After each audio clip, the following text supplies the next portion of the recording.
First আমার এখানে 1.5 KG পরিমাণ গরু মাংস আছে, আর এগুলা একটু বড় বড় সাইজ করে আমি নিয়েছি। তারপরে এখানে দিয়ে দিব পানি, আর পানিটা অবশ্যই আপনারা একটু ভাসা ভাসা পানি দেওয়ার চেষ্টা করবেন। আমার এখানে প্রায় 1.5 লিটারের মতো পানি দিয়ে দিলাম। তারপরে দিয়ে দিব স্বাদ অনুযায়ী লবণ। লবণটা একেবারে অল্প করে দেওয়ার চেষ্টা করবেন। আমি মাংস থেকে ময়লাটা বের হয়েছে, আমি কিন্তু এই ময়লাটা একেবারে আলাদা করে নিব। অবশ্যই এই ময়লাটা আগের থেকে উঠিয়ে নেওয়ার চেষ্টা করবেন, তাহলে মাংসর কালারটা খুবই সুন্দর দেখা যাবে। এখন দিয়ে দিব আস্তা মশলা। আমার এখানে যা যা আছে, আমার এখানে এলাচ আছে, দারচিনি আছে, তেজপাতা আছে, লং আছে, বড় এলাচ আছে, শাহি জিরা আছে, কালো গোলমরিচ আছে, আরও আছে জয়ফল, জয়তিক। আমি কিন্তু জয়তিটা আগে দিয়ে দিলাম, আর জয়ফলটা আমি একটু গ্রেট করে দিব। আপনারা চাইলে গুঁড়া করে দিতে পারেন। দেখেন আমি কিভাবে গ্রেট করে দিচ্ছি, আপনারা চাইলে পাটায় অথবা গুঁড়া করে সুন্দর করে দিয়ে দিতে পারেন।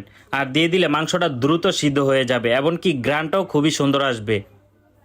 এখন আমি অল্প একটু হোয়াইট পেপার দিয়ে দিলাম। তারপরে দিয়ে দিলাম 2 টেবিল চামচের মতো আদা রসুন পেস্ট। তারপরে খুবই ভালো করে মিক্স করে নিব। আমি কিন্তু এই মাংসটা কিছুক্ষণ ধরে রান্না করে নিব।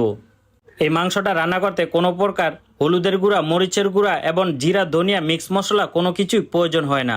এখন দিয়ে দিলাম আস্তা কিছু পেঁয়াজ আর রসুন। আর পেঁয়াজগুলো অবশ্যই আস্তা দেওয়ার চেষ্টা করবেন, রসুনটাও আপনি আস্তে আস্তে দেওয়ার চেষ্টা করবেন। তারপরে অনেকক্ষণ ধরে কিন্তু আমি এই মাংসটা চুলার আঁচটা হালকা হালকা রেখে সিদ্ধ করে নিব। আপনারাও সবসময় চেষ্টা করবেন চুলার আঁচটা একেবারে কম রেখে তারপরে এই মাংসটা রান্না করার জন্য। এখন আমি আলু আর গাজর দিয়ে দিলাম। আমি কিন্তু ছোট ছোট আস্তা আলুগুলো এখানে দিয়ে দিলাম।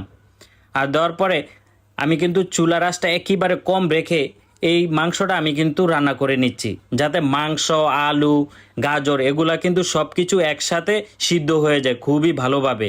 এই মাংসটা বাসায় খুবই সহজে এখন থেকে আপনারাও রান্না করে খেতে পারবেন। জাস্ট আমার রেসিপিটা ফলো করেন, এই রেসিপিটা ফলো করে বাসায় খুবই সহজে রান্না করতে পারবেন। এখন আমি স্বাদ অনুযায়ী আর একটু লবণ দিয়ে দিলাম। তারপরে এখন আমি ঘি দিয়ে দিলাম। আমি কিন্তু এখানে কোনো প্রকার সয়াবিন তেল ব্যবহার করিনি। তারপরে দিয়ে দিলাম অল্প একটু পেঁয়াজ বেরেস্তা। এখন দিয়ে দিলাম রসুন ফ্রাই। আপনারা চাইলে পেঁয়াজ বেরেস্তা, রসুন ফ্রাই করে তারপরে এখানে দিয়ে দিতে পারেন। এই পেশোয়ারি গরু মাংসটা বাসায় একবার হলো রান্না করে দেখেন ভাই, খুবই খুবই মজা। দেখেন আমি কিন্তু মাংসটা একেবারে সফট হয়ে গেছে, দেখেন কত সফট মাংস হয়ে গেছে, একেবারে নরম তুলতুলা মাংসটা। এখন থেকে এই পাকিস্তানি পেশোয়ারি